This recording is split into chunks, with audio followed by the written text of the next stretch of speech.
And we're live. Good afternoon, everybody, and welcome to the Firaxis Livestream. My name is Pete Murray. I'll be your host today. I'm joined today by Anton Stringer, lead designer of the Civilization VI New Frontier expansion pack. Hey, Anton, how are you doing? Hey, Pete, I'm good. How are you? I'm doing well. And driving our live stream today is Albert Briggs from Firaxis QA. So, Albert, thank you very much for coming out to stream with us today. No problem, Pete. So, Anton, we've got some cool stuff to show off today. We're going to show off the Ethiopia DLC. This is the next entry in the New Frontier Pass, our second DLC this summer. And we've got a bunch of cool stuff to show off, right? We've got Ethiopia, led by Menelik II. We've got some secret society stuff. Should be pretty good. Yeah, lots of fun things to show today. Okay, well, let's go ahead and we're going to jump into the game real quick. And Albert, do you want to kind of walk us through where we are in the game and what you've been doing as Ethiopia? So we are in the late industrial. Industrial or Renaissance? I'm sorry. We're in the late Renaissance area. Okay. And I've been playing as Ethiopia, focusing a lot on faith-based wonders and trying to get as much faith as possible. Yep, that's a good strategy. Yeah, and it looks like you have a really nice, like, nestled start area there with your capital, Addis Ababa, and you have quite a few hill tiles, which works into Ethiopia's bonuses. So what is kind of Ethiopia's specialization? I know a lot of the people who are watching have seen the first look, Anton, but this is about a civ that's going to take some faith and do some interesting things with it, right? Yeah. So Ethiopia's very synergistic bonuses are about getting a lot of faith and using it not just for religion, but for other things as well. So that starts with the Askamite Legacy civ ability, which is that they will generate extra faith from international trade routes, and they'll also get faith from improved resources in their cities. That ability also allows them to use that faith to purchase archaeology museums and archaeologists. So a sort of common theme with Ethiopia, as I mentioned, is using faith to not just do religion, but other things. So you could, with that bonus, transfer it into a cultural victory, for example. And then Menelik II, his Council of Ministers ability, allows any cities that are founded on hills, which Albert has quite a few already, to convert 15% of their faith per turn into science and culture.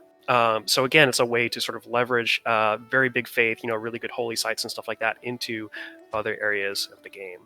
So that's really cool. It also gives you a combat bonus on hills, and that doesn't have to even be in your own territory. So even if you're off, off using your Oromo cavalry to raid somewhere, as we'll see shortly, the hill bonus will come into play. Oh, cool. So Albert, actually, I'm going to get you to toggle on your tile yields real quick so we can check in to see how Ethiopia is doing. And I noticed that you've got some of the rock-hewn churches up. Anton, you want to tell us a little bit about what Ethiopia's special tile improvement does? Let's zoom into that one that's by Dire Dawa up there on the left, kind of near the center of your screen, Albert. Yeah, so he's got some nestled in really good locations around that mountain range. So yeah, because as you can see, it's a +6 faith, which is great. And what the Rock-hewn Church does is gives one inherent faith and then an extra faith for every hill or mountain that's adjacent. Later in the game, that converts into tourism, which is really nice. And they have a little bit of protection from natural disasters if you're playing in the Gathering Storm expansion.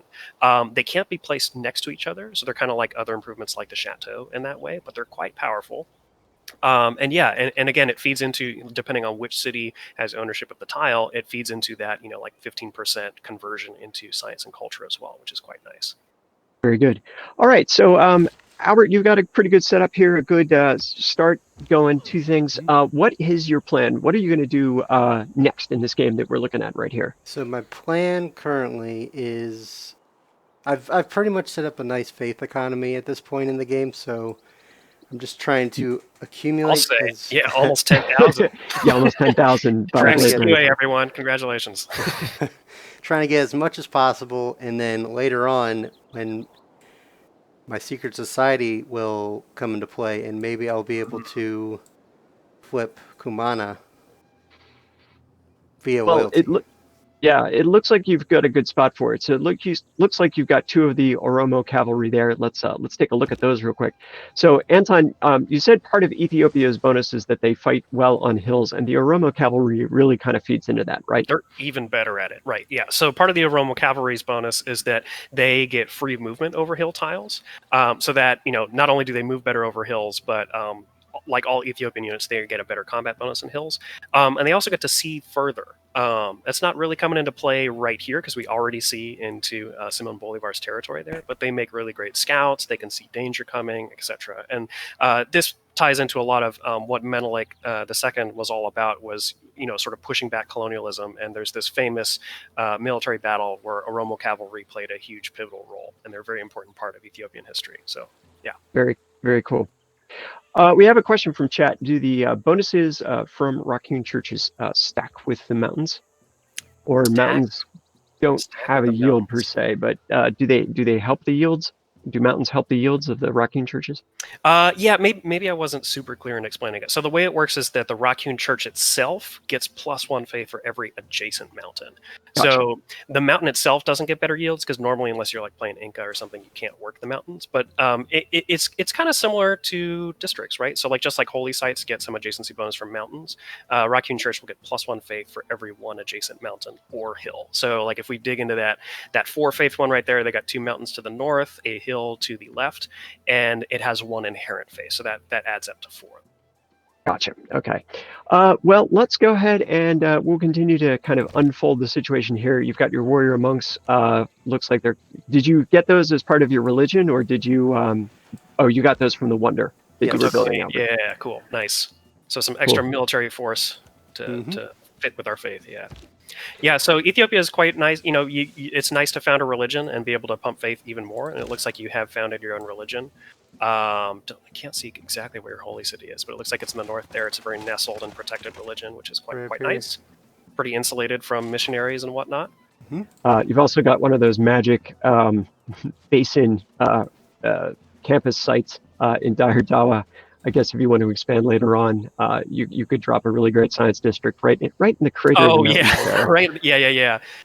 Yeah, you could put a campus there. Unfortunately, you already have a holy site there. But yeah, and then over to the west, you have Rapa Nui as the city-state, which if you take it over, maybe you could plot something there. But Rapa Nui might be nice to have as an ally, too. Mm-hmm. It would be good to have. But with this, can we pull up the religion that you've built up? Because I know for this, you've actually made some conscious choices with how you're going to play the secret societies that we'll talk about in a minute. So you specifically took reliquaries, and you did that because of the secret society that you followed, right? So which secret society, Albert, did you subscribe to? So I subscribed to the Void Singer Secret Society. Hey. All right, so Anton, tell us about the Void Singers. Yeah, so the secret societies in general, just so everyone knows, it is another of these gameplay modes. So like Apocalypse mode, when you're setting up a game, you can choose, do I want to play with secret societies or without? You can choose either way. If you want to have a really crazy game, then you could have, secret societies and Apocalypse mode at the same time. So the secret societies mode, if it's on, there are 4 secret societies, and one of them is the Void Singers. There are 2 different ways to discover them. You can discover them for yourself and make first contact by exploring tribal villages early in the game. Or if it's later in the game and you have enough diplomatic visibility on another player that's already joined, then you can discover them that way. But what their gameplay is about is they are this sort of like dark cult that likes to worship old gods. I'm sure this is fine. It's fine. Yeah, it's great. Their icon might give you a little sense of like the flavor of what they're all about. But in terms of gameplay, they are very much kind of like Ethiopia, about building up lots of faith and using it to do non-religious things. So the initiation bonus, which you start out with in the ancient era when you first join up, allows you to construct the Old God Obelisk building, a powerful replacement for the monument. And you can actually see on Albert's game, he does have a lot of creepy Old God Obelisks in his cities instead of monuments. So yeah, right there in Axum, there's the green glorious fire of the Void Singers. And what makes these Old God Obelisks special is that in addition to the culture and loyalty bonuses that monuments normally have, they give you +4 faith. And they also have a great work slot that can hold anything, including, as we'll see later, these special relics of the Void that only the Void Singers can get access to. Nice. So we'll be able to take advantage of that in a little bit. All right, so let's continue to press on here. So as we continue to shift our forces down, we're near the end of the Renaissance era. And we're getting ready to shift into industrial. And at that point, Albert, is that when we'll be able to kind of get the next promotion for our Voidsinger governor? Yes. Okay, and Anton, these governors that come with the secret societies, they don't have to be assigned to a specific city, right? They're sort of empire-wide in the way that they affect you. Correct. Yeah. So, the secret society is linked to a governor effect, and they have this sort of shadowy personality, but they don't need to be assigned to a city. So that makes them a lot more powerful than normal governors because their bonuses aren't specific to a city; they kind of apply for your entire civilization. So once you unlock the Old God Obelisk, you can build it in any of your cities. The other nice thing is that they're immune to spy shenanigans. So if you have, enemy spies running around trying to neutralize your governors in your cities, they can kick them out and kind of put them out of commission for a while. But other than that, because the governors for secret societies are sort of off the map in that way, they are immune to that. Nice. We did have a question, which was, what happens with the unique society buildings when they conflict with the unique building of a civilization? So right now, so the intent is that you can have the secret society building is sort of the ultimate override, right? So depending on the society you're going for and the civilization you're playing as, the secret society thing will sort of like ultimately trump whatever normal unique building that you have. So if you're playing, for example, the Hermetic Order, and you unlock the Alchemical Society, that would sort of take the place of the madrasa that Arabia has. Cool. And how that works mechanically is that once you unlock it, you get sort of like a free upgrade for any of your buildings. So if you have madrasas or if you have universities, they will instantly become alchemical societies for free. And then in your build list, only the Alchemical Society will be available.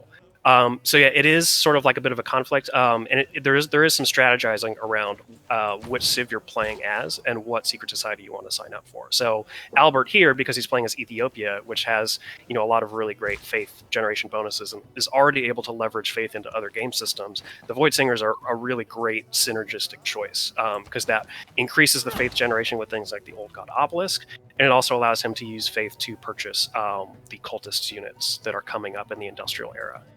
Yep, and we do want to remind everybody that the secret societies are the kind of game mode update that is coming with this next DLC. So if you have ordered the season, or if you've ordered the new Frontier Pass, or you've ordered Ethiopia, you will have access to the secret societies, and you can toggle these on and off, and they can be used with things like the Apocalypse mode from previous. So from last 2 months. Yeah. So if you want to have both cultists and soothsayers, God help you. All right, but this also has a new district. So we've got the Diplomatic Order here. So you want to tell us about this a little bit? Absolutely, yeah. So the Diplomatic Order is a new district. It is not tied to the Secret Society's game mode or to playing as Ethiopia. Anybody that buys this Ethiopia DLC or has the new Frontier Pass will unlock the Diplomatic Order. So it's available even if you're only playing the base game rules. But what it does is it's a powerful diplomatic district that you can only have one of in your entire empire, and it holds two buildings. The first one is the consulate, and the second one, which Albert's about to build here, is the chancery. And what it's about kind of early on is, there's this mechanic of sending delegations and embassies to other players, and it sort of starts off the right foot for diplomatic relations, but it didn't have a lot of economic gameplay to it. So we wanted to have the base diplomatic quarter district reward culture for each of these delegations that you've sent. And we sort of the art team had a lot of fun representing that with the little flags in the middle of the district there. And the buildings, as you level them up, and you build the consulate and then the chancery, also start to get into some espionage territory, because diplomacy and espionage are sort of very closely linked in history and also in our Civilization 6 game. So what it does is you'll also get some inherent defense for districts that are near the diplomatic quarter and any of your cities that have encampments. And then with the Chancery, which Albert's working on right now, you'll actually get science bonus for each enemy spy that you catch in your territory or kill in your territory. So it's a nice sort of counter to if someone's really, chasing after you with spies over and over again. Now, the diplomatic quarter is pretty strong, so you can only build one for per empire, right? It's like the so it's similar to the government plaza, which is only in Rise and Fall or later. Yeah, it's similar to that, but again, it's available for everybody in the going back to the base game. Very good. All right. So people have been asking if I've joined a secret society and then I come across another secret society and I decide I want to join with them, can I do that? And the answer is no. Once you pick a secret cannot. society, you're in that forever. Yeah. So you can keep discovering them, and there is some gameplay benefit to that because so Albert's the Void Singer's here, but if we go and we visit. Like if we go over, like we're playing, I should take a brief detour to talk about who we're playing with too, because we're also playing not only with Simon Bolivar, but with our alternate personas for Teddy and Catherine. So as Albert discovers different secret societies, even though he's already pledged himself to the Void Singers, and that's sort of like a permanent choice, discovering, for example, the Hermetic Order lets you see what other leaders are pledged to that Hermetic Order. So you can kind of get a peek at what other leaders' bonuses might be. So yeah. Well, let's when we finished celebrating our advancements through time here, let's take a look at Rough Rider Teddy. So for those of you who have purchased the new Frontier Pass, we told you were going to get 2 Persona packs, Rough Rider Teddy and Magnificence Catherine. They're actually coming out tomorrow with the release of this DLC. And here's Rough Rider Teddy. So Anton, tell us about how we're treating Teddy Roosevelt now. That for people who have the Persona packs, we're kind of splitting them into 2 Teddys. Yeah, Teddy's, I mean, like many of our leaders, Teddy has a very interesting history and a very, multifaceted personality. And, when we had him in the base game, we really liked his idea of, like the Rough Rider unit. And we had him dressed up in a nice suit and tie, very presidential. But, looking back in his history and looking at some photographs of him early on, like it was really cool to see him in his Rough Rider costume on horseback. And so we thought that'd be a really cool alternate persona for him as an extra bonus for people with the new Frontier Pass. And so what we've done here is we've had him dressed up as a Rough Rider himself, and we've given this new persona of Teddy a lot of the old bonuses. So this Rough Rider Teddy is the one that gets the Rough Rider unit. And he also has a little bit different mechanics around how he uses city-states. And then what we've done with the old suit and tie, more conservative Teddy, is he's the conservationist Teddy. So he has a lot of brand new gameplay associated with him. And that's tied to things like national parks and a lot of parts of his sort of like, historical, legacy from when he was president of the U.S. Yep. If you don't have the new Frontier Pass and you don't have the Persona packs, you'll still get the same old Teddy that you've known and loved and been able to play with so far. So yep, you'll get suit and tie with Rough Rider Teddy. Yeah, exactly. Yep. I do notice that he is a member of the Owls of Minerva secret society. So he is not in the same secret society that we are in. He's not. And because he's an AI player and that's the case, he's going to like us a little bit less, which we see is sort of like an unfriendly modifier there. So yeah, the Owls of Minerva are about spies and espionage and governments. They get a lot of free policy slots as they level up. So yeah, that could be particularly good for Teddy, especially because one of their early benefits is a diplomatic policy slot, and with America's Civ ability, that will convert into a wild card, which is quite nice for him. That's pretty cool. All right, let's take a look at Magnificence Catherine. She's the other persona available. She's pretty cool, and she is all about getting those luxury resources and doing cool things with them. Indeed, yeah. So this, again, like looking back at Catherine de' Medici's history, we had represented her as the so-called Black Queen with dressed in mourning attire for the base game, but we wanted to visit a more fun, kind of colorful part of her personality for this alternate persona. So this is the Magnificence Catherine, and this kind of refers back to parts of her history where she threw these grand, elegant balls. And so how we represent that in gameplay is that she gets extra bonuses from duplicate luxury resources, not just the first one. And that's sort of ultimately expressed with this city project that she can do that will sort of get even more bonuses based on how many excess copies of luxuries she has. And we can also see she's a member of the Void Singers like us, so we might be buddies in this game.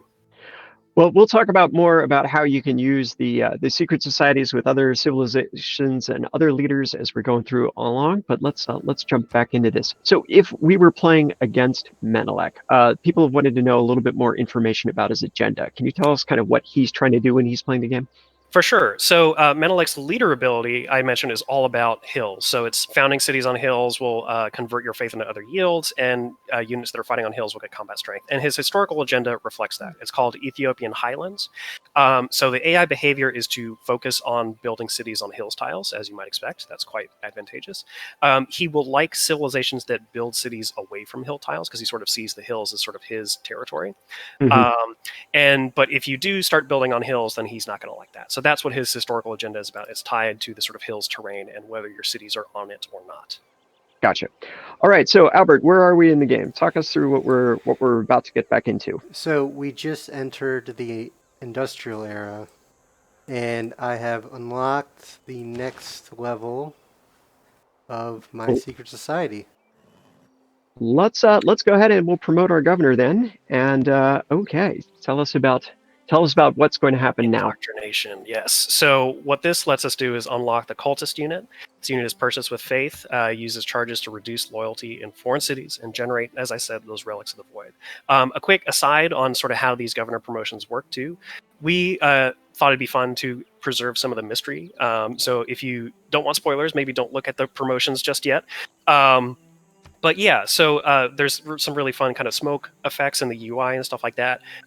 Each of the societies has, it will unlock a new promotion based on the game era that you're in. So ancient era, then medieval era, then industrial era, which is just now, and then the final one is in the atomic era. And they have this progression from initiation all the way up to master plan. If you are super curious and you want to strategize, all the promotions are visible in the Civilopedia. So especially if you're like, you're playing a civilization like Arabia and you want to make sure like, hey, I really like my madrasas, I want to keep madrasas, then you can, see that the Hermetic Order is the one that gets the replacement and sort of plan it all out that way. Gotcha. Well, we really do want to get our hands on those cultists. So let's go ahead and we're going to start purchasing those with those, tens of thousands of faith points that we have. So, couple things about these, like every other religious unit, they've got charges associated with them. So they get every time they use a charge, it reduces the loyalty of an enemy city. But was that correct? They cost 4 gold a turn? They do have a lot of maintenance, yeah. So you'll see as Albert's purchasing them, they do have an escalating faith cost, but he's got tons of faith in the bank.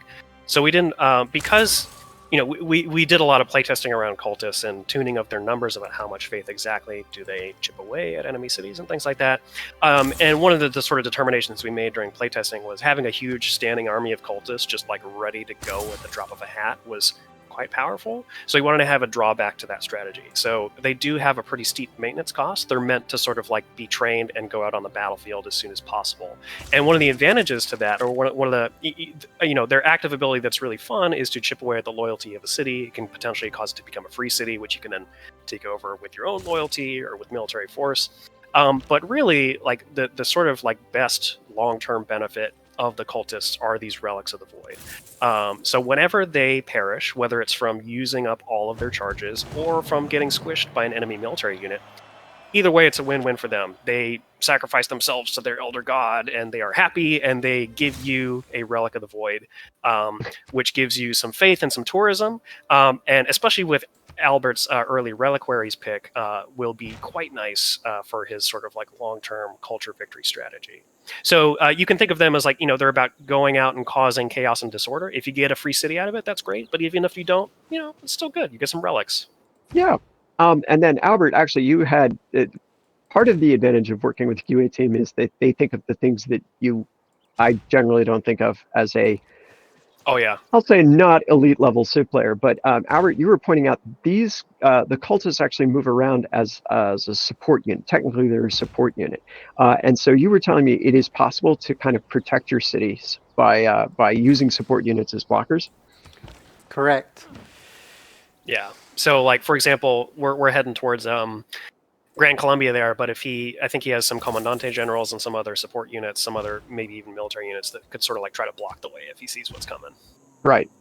Well, we'll start, we're going to very slowly start marching these down. And then we've had fun because we've been talking about civilizations that could make good use of, how shall we say, encouraging people to explore the freer side of their existence as free cities. So you could use somebody like Eleanor of Aquitaine to kind of, pop She's yeah. she's another great pairing with the Void Singers because her ability of just causing negative loyalty pressure through great works. Relics are great works. Yeah. So I believe those still apply. I haven't played with that particular combination myself. But B, yeah, you just like with Cultist adding to the strength of all that, it could be quite a fun game to play. So Albert, you were able to move that cultist over the border, correct? I mean, you I didn't have to was. declare war to get him in there. So that's interesting. This is similar to how religious units work, where you can you have free reign to move into other people's territory, but you're also putting yourself at risk because you could get squished and stuff like that. On the other hand, free relic. Yes, if you squish me, strike me down, I'll only get stronger. Yeah. So there's a whole bunch of relics of the void that you guys have created, right? About how many are in there? I believe there are about 30 in the game. So we picked this number so that there'd be enough variety. We have a couple different art pieces to represent them and a lot of different names to represent them. Simon Bolivar's onto us. We're not actually moving our military in, though. Our military is just hanging out on the border. Yeah, this is for possibly taking this free city if we manage to flip it. Yes. Yeah. It's a preemptive peacekeeping force. That's in the event you can't control the city, we'll be happy to help you with that. Holy crow, look at that movement. That's awesome for the Oromo cavalry. That's really cool. Yep, ignoring hills and having a lot of roads there too definitely helps. So a bunch of people have been asking, is this out now? No, it's actually coming out tomorrow. It's coming out tomorrow at, I believe we're scheduled to go live at noon Eastern. Right. And I believe that is, math is hard, 5 p.m. British time. And that would be 9 a.m. Pacific. Yeah, and quick call out: this is earlier than a lot of our previous releases. I think previously we've gone at midnight Eastern time. So for those of you that are ending your day on Thursday and wanting something to do after your work day or whatever it is, this will be available then. So boot up your Steam and or whatever platform you're playing on, and go ahead and look forward to playing this in less than 24 hours. Sing the siren song of the void as you reach out and make touch with ruinous powers, dwelling in unknowable dimensions beyond the comprehension of normal minds. Sorry, what were we talking about? Okay, so Teddy is clearly kind of giving us a backhanded compliment with we've done something with it. It's funny that Bolivar actually likes us because we're about to we've just stolen suzerainty of Rapa Nui from him, and now we're going to try to flip Kumiana on him. That's going to be fun as well too. Oh, that's frustrating. There's a barbarian galley that's bombarding there. So it's what are some of the other secret societies? We've talked a little bit about them. So Owls of Minerva, they're a spying based one, and you said they get extra policy slots. Yeah, so Owls of Minerva I kind of picture them as the sort of, shadowy figures whispering in the ears of governments or, corporations and stuff like that. I mean, these were a lot of fun to just sort of like pick fun, fanciful conspiracy theory type stuff. But this secret society, they are about, empowering governments, trade routes, and spies. So they're a little bit, their passives, their bonuses are a little bit more on the passive side than other societies. They only get one unique unlock, which is the Gilded Vault. So in the medieval era, they get a bank replacement. In the Gilded Vault, in addition to all the bank stuff, it provides its gold adjacency bonus of the commercial hub as culture. So it does a little conversion there. And it gives you an extra trade route capacity if it's in a city that has a harbor. So that's the unique unlock that they get. But at level 1 and level 3, they get an extra policy slot, which we know is quite powerful. And I was misremembering. I'm actually, it's not a diplomatic policy slot. That was an earlier iteration that was not quite as strong. They actually get an extra economic policy slot at governor level 1, so as early as the Ancient Era, which is quite nice. Yeah, that is nice. In the Industrial, they get an extra wild card, extra spy capacity, and their counter spies, in addition to catching enemy spies, will give some loyalty and amenities to the city that they're protecting, even if they're not on the counter spy mission, as long as they're sort of like in your territory. And then at the final master plan level in the Atomic Era, offensive spy missions will give you some of the gold, faith, culture, and science of the targeted city, in addition to all their other effects. So you could go disrupt rocketry somewhere, and then you'll get some other yields as part of it as well. And you'll also earn some gold interest based on the gold that's sort of like in your treasury. So they're quite powerful.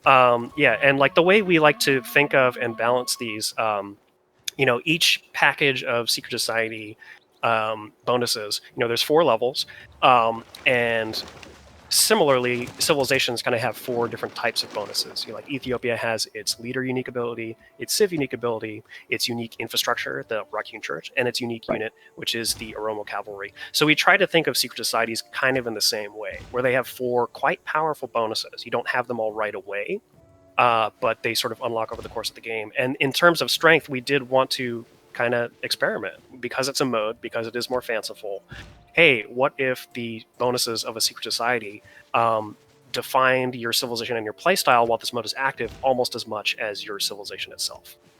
And the diplomacy, opinions of other AI leaders, will reflect that as well. They will, be really buddy-buddy if you're in the same society, and they will be suspicious if you are not. When will your monuments or your banks turn into your secret society's unique building when you unlock them, when you get to that appropriate level? Okay, That's so exactly all of how my it works. monuments immediately turn dark and get glowy green fire. Yeah, so if as you're soon playing as as I- Rome and you conquer half the world and you have like 20 cities with 20 free monuments, and then you're like, oh, what's this Void Singer thing? I haven't heard about that before. And you just like join it really late in the game and you unlock the Old God Obelisk in like Industrial Era because you're really behind. Boom. Yeah. Now you got Old God Obelisks everywhere. Nice. Full free. Nice. That's fantastic. And somebody had asked if you can play multiplayer if some people have secret societies and some people don't. No, all of the players in the multiplayer game will need to have that in order to use that ability. So there you go. All right. So it looks like the cultists you're trying to approaching. position some, trying to really get those cultists in position around the city, Albert.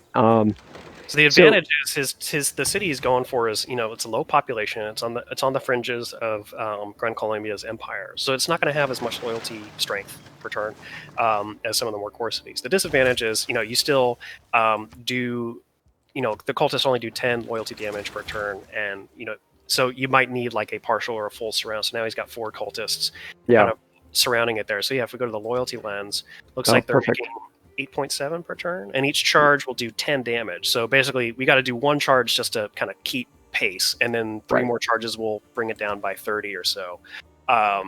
So yeah, and another thing about the Void Singers is once you get to the Atomic Era and you get that final Master Plan bonus, what that does is it unlocks a city project for your cities, and once the project is complete, it will increase the amount of loyalty damage that all of your cultists do by 2. So instead of 10, it'll go up to 12, and then it'll go up to 14, and then it'll go up to 16, and it'll cap out at 30. So it's late game, it takes a lot of investment to make it work, but if you are able to do it, it makes your cultists particularly powerful at bringing down cities in the late game. And while it's active, it sort of like converts production into faith, which, is useful for buying more cultists and stuff like that. Anton, somebody's asked how the diplomatic quarter buildings affect yields from the city-state. Do you remember how that works offhand?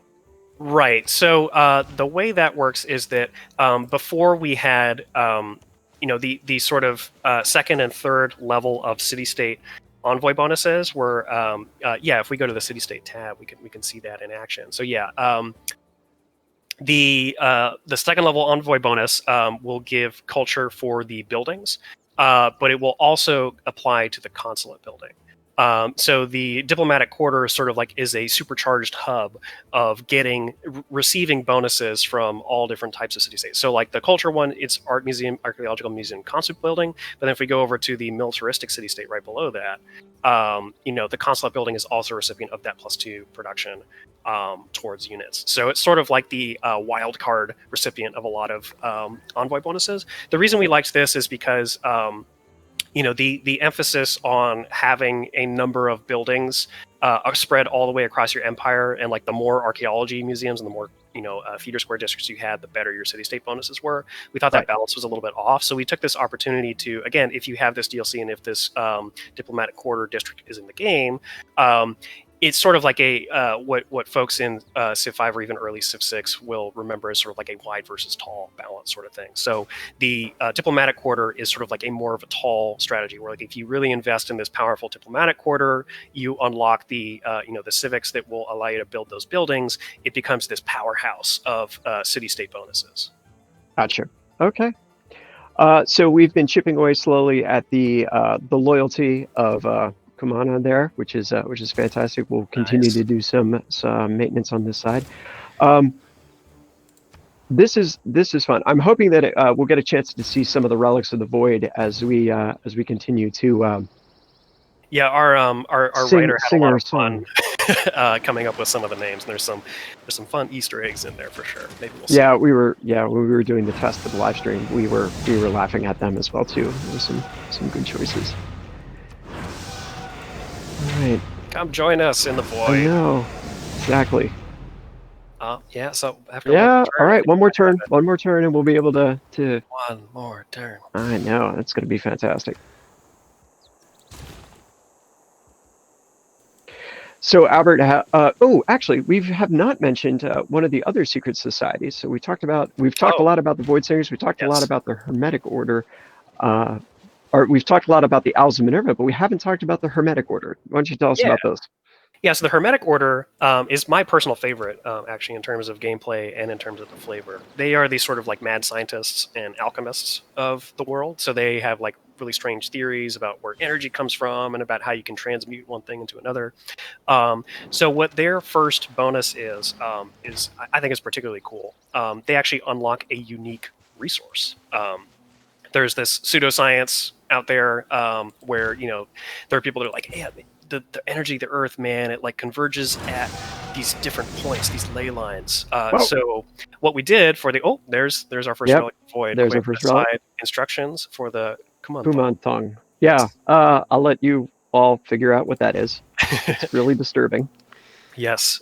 So while we're racking up relics of the void, so the Hermetic Order for their first promotion on the governor will unlock ley line resources, and they are these sort of like glowing lines on the map that are generated when the map first is generated, and they give a standard adjacency bonus to all specialty districts, and they will get stronger over time. So like later in the Hermetic Order, they'll also get extra yields for every great person that you've earned.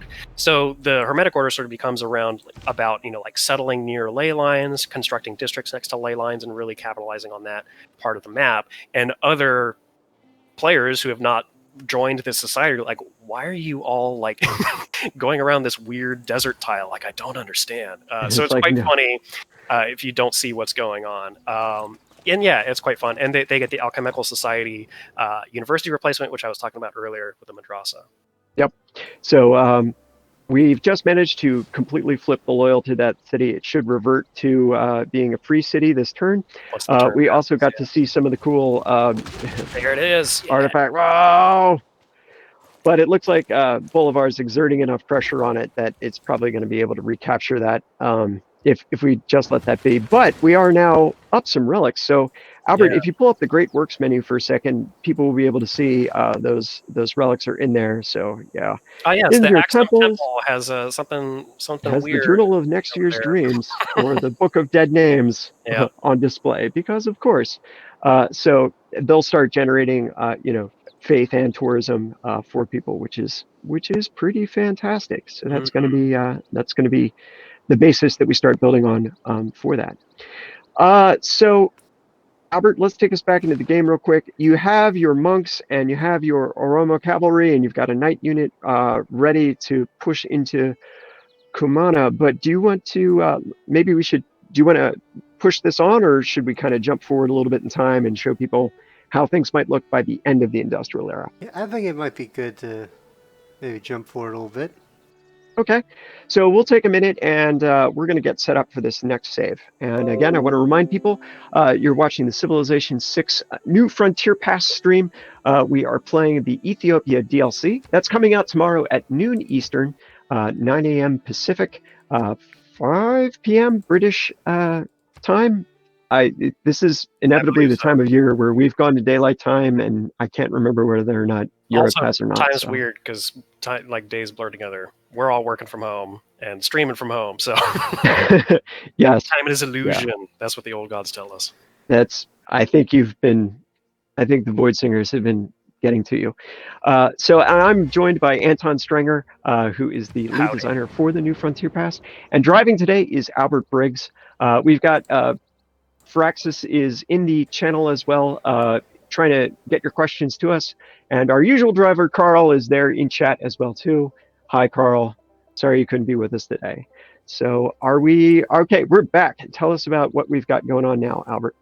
So, unfortunately, it seems Kumano was able to get walls up, so I didn't have any siege units at the time. But I was able to mount a large amount of cultists. You madman.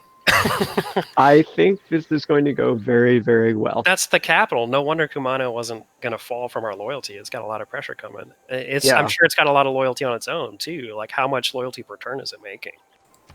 You know what solves loyalty? 35. Chance to the old gods. That's true. He does have a lot of cultists. Tentacly appendages. Songs in unspeakable tongues. Yep. Oh my God. Going for it. Okay. All right. Well, let's go ahead. Let's see if we can flip their city. Well, or at least, if not flip it, make it not Simone's anymore. Oh, the loveless ones. It's great.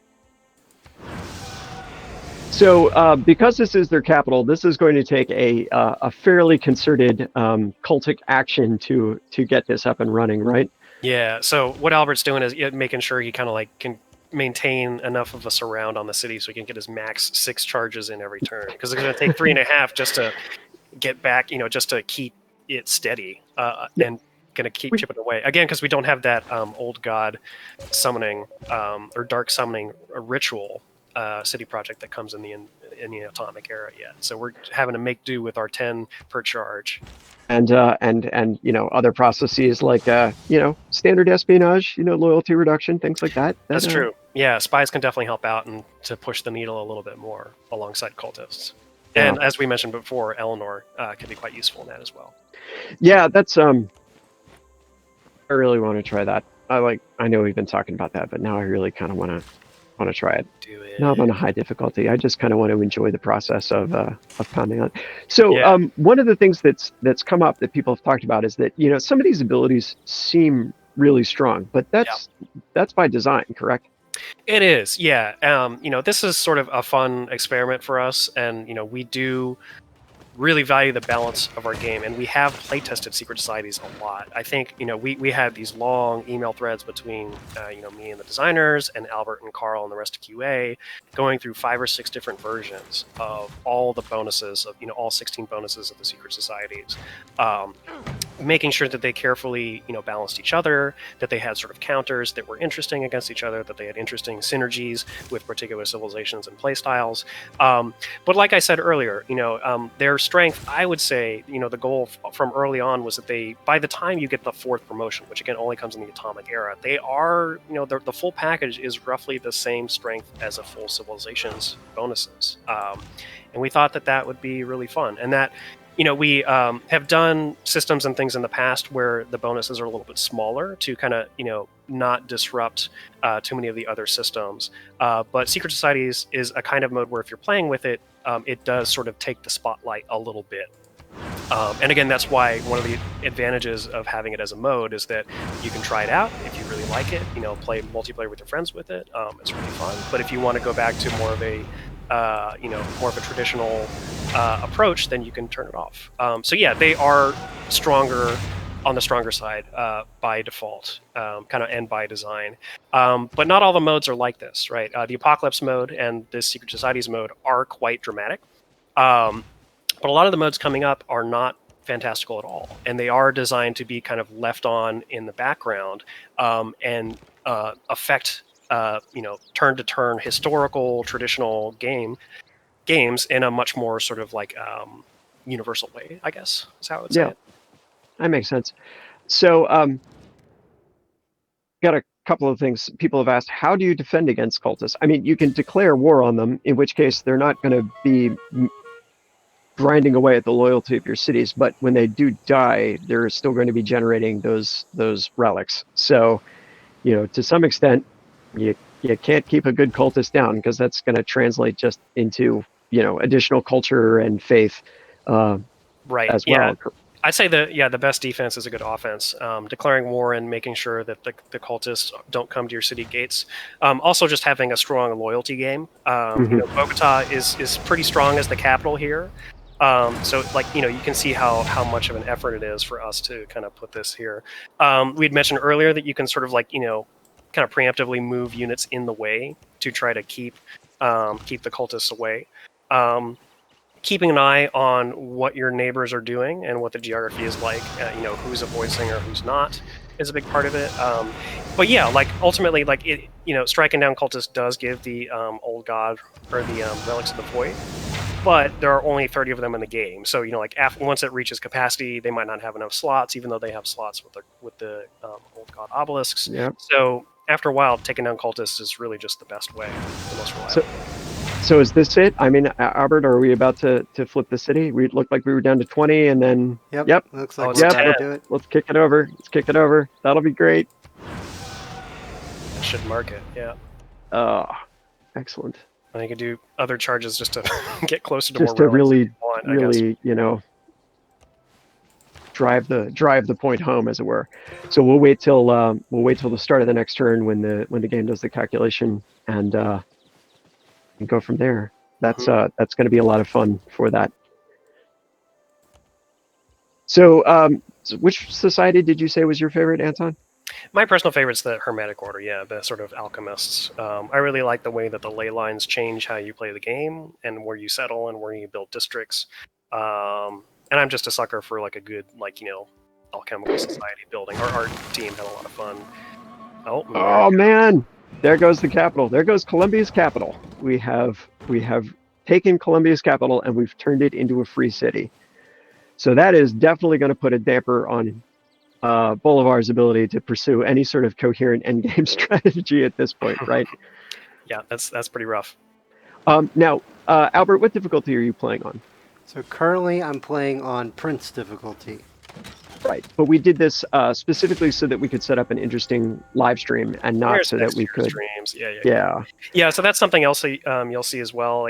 Obviously on Prince, the AI is not going to put quite as much of a fight up against the cultists and things like that. But on higher difficulty levels, they're going to have more military, maybe a little bit more aggressive, and so this sort of strategy will be a little harder to pull off.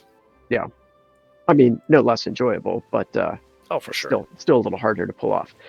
Well, we've got one more secret society, and as it happens, that's a little bit of a bonus for you guys. So, is there anything else, Albert? Any ruinous messages you wish to convey from our overlords from beyond this dimension before we proceed to our next save? No, I think we're good. Okay, having sowed chaos and ruin through this world, let's go ahead and we're going to load into a new save where we've got some stuff going on. And so we've talked about a secret society that plays with faith. We've got a secret society that plays with diplomacy. We've got one that deals with science and great people and economics. Anton, this suggests that there might be one that has a slightly more violent focus. This is true, yes. This is the Sanguine Pact, and they are the most military-focused of these secret societies. And so very fittingly, Albert started up a Grand Colombia game since Bolivar, especially with the Comandante Generals, early in the game, can have a military focus as well. So the Sanguine Pact, as their name might suggest, is about blood and violence. And the way this is most directly reflected is that they get access to a special vampire unit. This is unlike the cultists. This is a combat unit. And unlike the cultists, you can't train them yourselves. You actually get one vampire unit for every promotion that you earn in the Sanguine Pact. So you get up to 4. So zoom way in, Albert, so we can see our count here. And our count is, this is Beefsteak. Beefsteak. We have given him a custom name because, as you will soon learn, there is nothing in the world quite as beefy as our count here. Yeah, so and you can see there's a brutal 58 combat strength that Beefsteak has. So the way that this works is that, much like the city defense calculations, where a city's defense is based on the sort of strongest melee unit is trained, your vampire unit base strength is based on the strongest melee unit that you've trained across your empire. So that's 36 right now, because Albert, I believe, just finished a swordsman.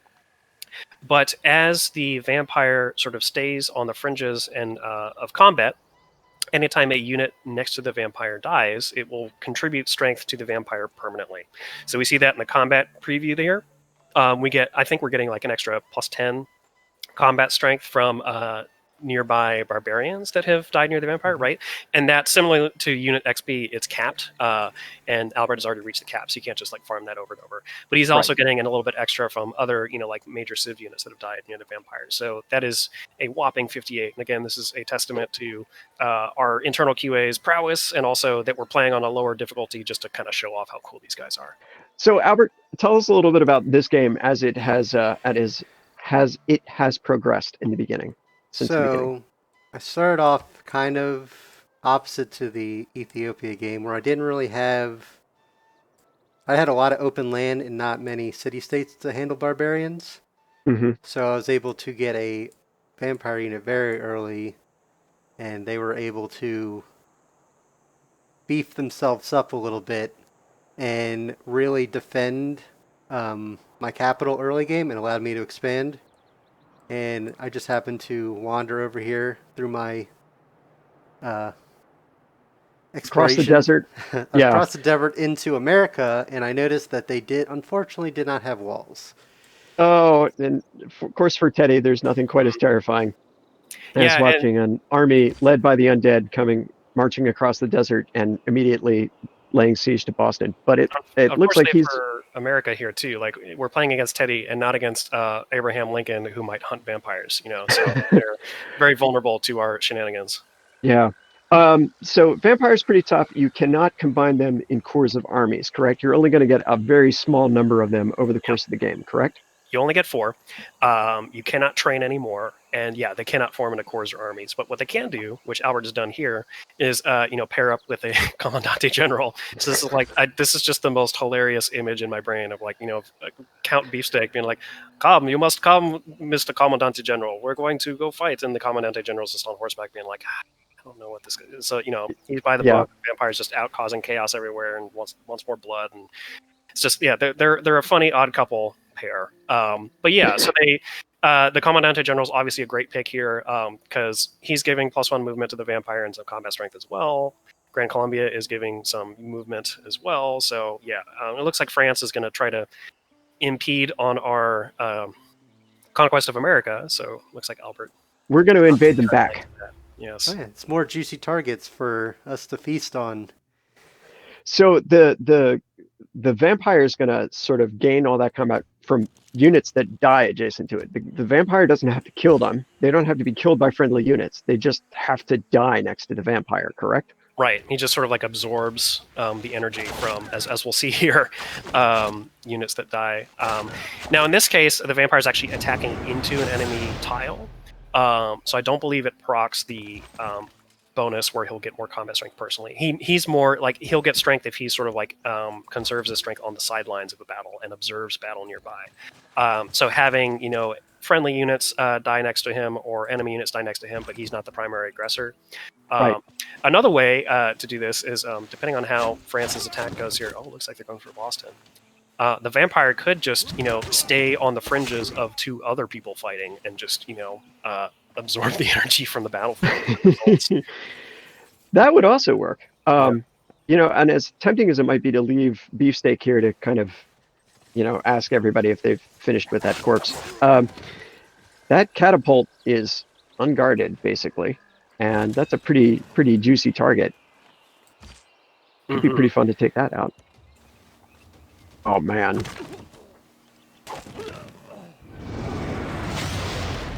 Yoink. That's great. So he took 6 damage. Holy cow. But damaging vampires, they're not invincible. They're tough, but they're not invincible. I was going to explain that, So there are some downsides to the vampires. First, obviously, you can only have 4 of them, and you get 1 with each promotion. So you're not going to get your second one until the medieval era.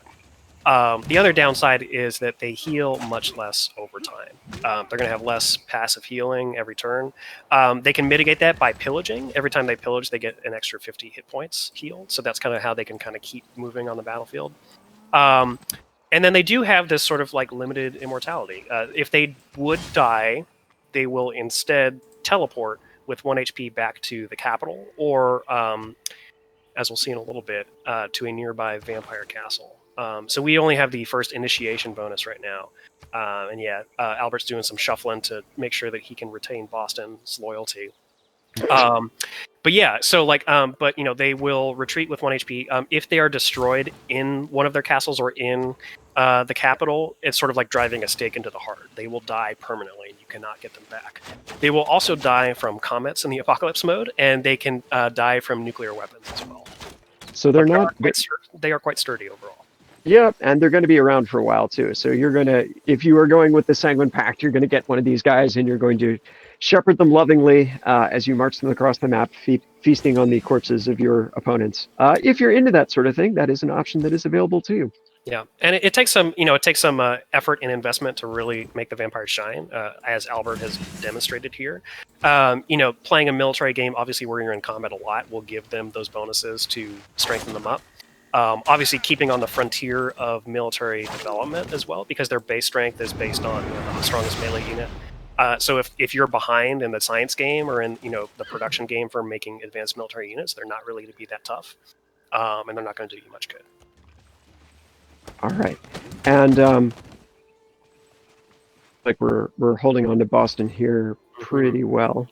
There was something else somebody had brought up. Oh, people had asked, do you need the previous DLC for the new Frontier Pass? There are elements of the new Frontier Pass that do require either Gathering Storm or Rise and Fall, and information about what the dependencies are on civilization.com.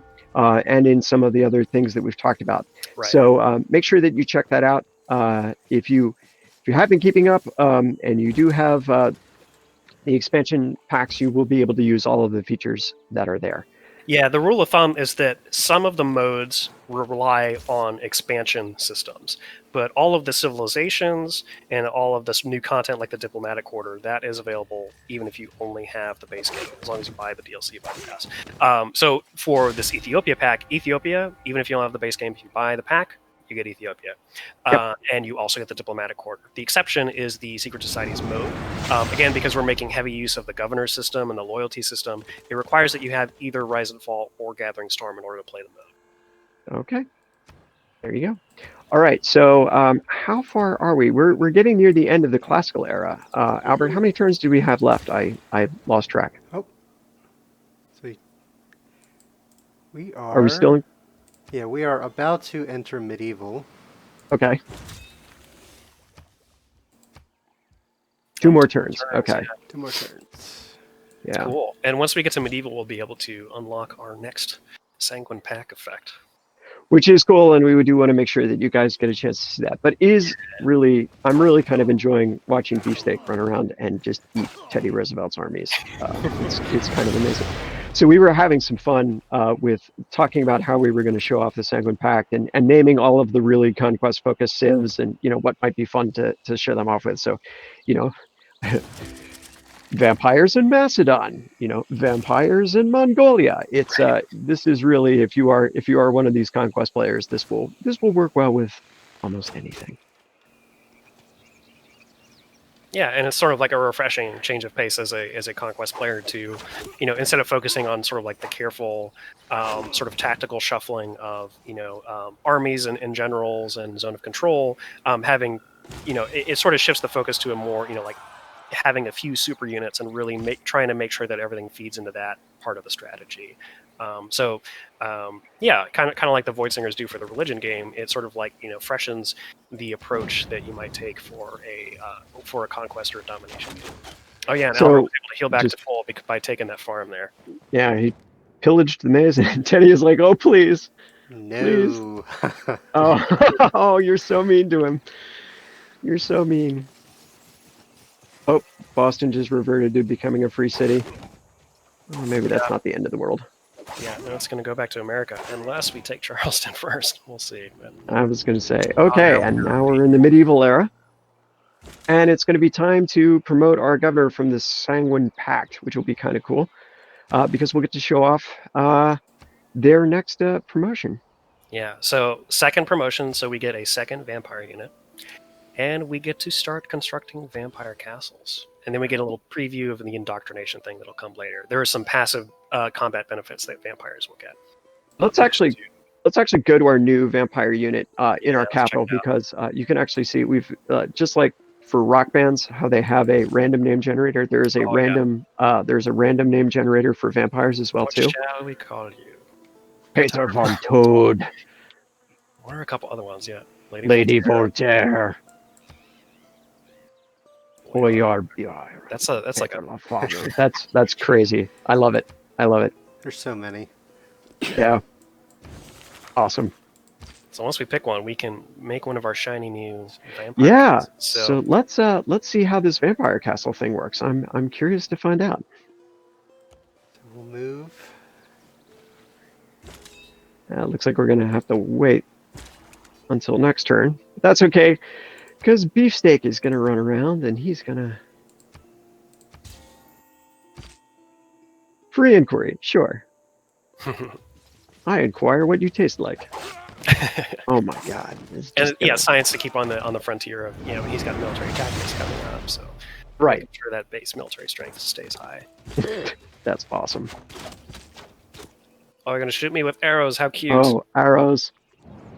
How quaint! All right, and we'll World Congress has started, but we'll throw some random things in there. Yeah, we want to get back to the action. So. Yeah. Diplomacy, very important. Clearly not what we're focusing on right now. Not this game, no. No. So let's go back to our new vampire. Voltaire here, and we're gonna. It might be, maybe because you're on some marshes there and you can't. Oh yeah. Yeah. Right here, yeah, that'll be good. Let's see if Beefsteak is able. Yeah. So just while Albert's finding like the right place to place a castle, because it's very important. I'll sort of explain what they do. So you get as many castles as you have vampires. So now that we're in the medieval era and we've unlocked the second promotion, we can have up to 2 castles, just like we have up to 2 vampires. Mm-hmm. And when we place one, it will sort of absorb the tile yields from all the tiles that are adjacent, and that is how many yields that the castle is worth. So it sort of like sucks up all the things from around it. It's quite cool. And the cherry on top is that even if you build the castle outside your territory, which you might want to do for respawning reasons, the yield of the vampire castle always goes to your capital. So I think in one of the earlier playtests, Albert had built it right up to the north of Boston there because there were some good yields and it was close as a respawn area for the vampires, which was quite nice. It's quite cool. Oh yeah, it looks like that is a spot we can make. That'll be a good spot. Yeah, that's in neutral territory, and And let's go back over to that, and then toggle on tile yield so we can see just how great this this vampire castle is. Boom! So it's got 4 production, so and a whole bunch of food because of everything that's around it. And if those are improved tiles, that will also get the improved yields from that. So that is not just, it doesn't just pull it on the base yields. It's the sum of all of the yields of the tiles around it.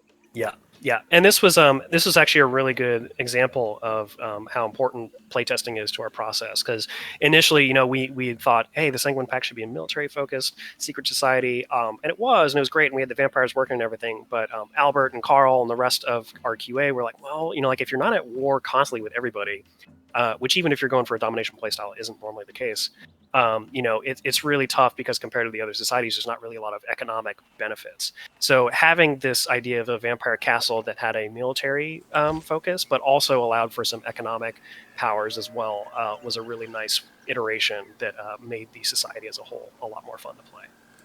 So can you pillage this castle? I mean, it's clearly you can, and I recommend it. If you come across one of these and you are not playing the Sanguine Pact, I recommend you take it down because not only is it giving yields, but once you reach the atomic era, the final promotion of the Sanguine Pact allows the player to teleport or like airlift between vampire castles. So it's a really quick way to like turn into bats and then like teleport across the map, which is quite crazy. So yeah. So and then if you again, you can only have 4. So if you want to like reshuffle, be like, I don't really want this one anymore. I want to do that one instead. You got to go and like remove it manually and that sort of thing. So what do you get if you pillage a vampire castle? I actually do not remember. I think it's probably gold. It's not like extra juicy compared to other improvements, I think, but it's more about preventing bad things from happening than it is for like getting something good for pillaging it yourself. Nice, nice. All right, well, that is the Sanguine Pact, and with that, we've shown off, or we've given you a lot of information about the secret societies. You guys have had a chance to see Ethiopia in action. We've had a lot of fun with the stream today. I want to thank Anton and thank Albert for taking the time today to stream this out to everybody. So the Ethiopia DLC will be available tomorrow at noon Eastern, 9 a.m. Pacific, 5 p.m. British time. We're very excited. We're going to continue to put out information about the game tomorrow. The full patch notes will be updated, so you'll be able to see everything that's coming in the update tomorrow. Stay tuned. Watch our social channels.